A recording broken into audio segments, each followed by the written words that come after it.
There's a key aspect to OCD exposures that I believe many people miss. At least I missed it until relatively recently, but I think a lot of other people do too. And not just people with OCD. I think even generally very competent therapists miss this. And I love that I'm talking about exposures while I'm clearly being exposed to fairly high winds, as you can see by my hair.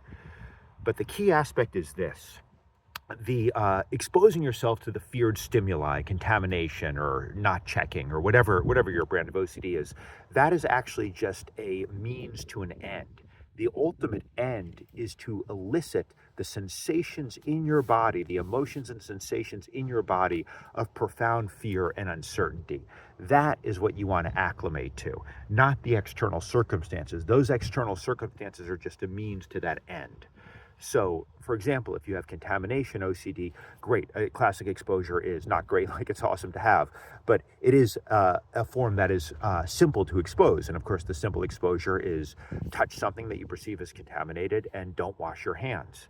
But the real exposure is feeling very uncomfortable. And I think a lot of people undercut this unwittingly by essentially giving themselves a sort of mental reassurance.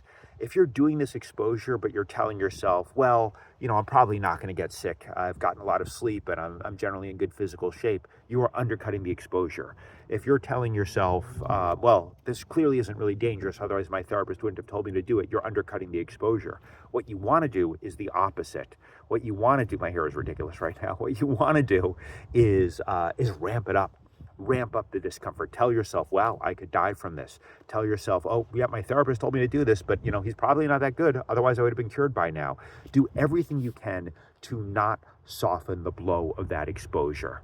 And so again, I think a lot of people can do exposures and see only limited improvement because they are reassuring themselves at a subtle level. Having said that, perfectionism, of course, a word that I can't even say perfectly, is a challenge, I think, for everyone with OCD. And you want to avoid that trap. In this case, you want to avoid saying, well, if I'm not doing the exposure perfectly, then it doesn't count. No, there's value in doing an exposure, even if you are providing some degree of internal reassurance, but be aware of it.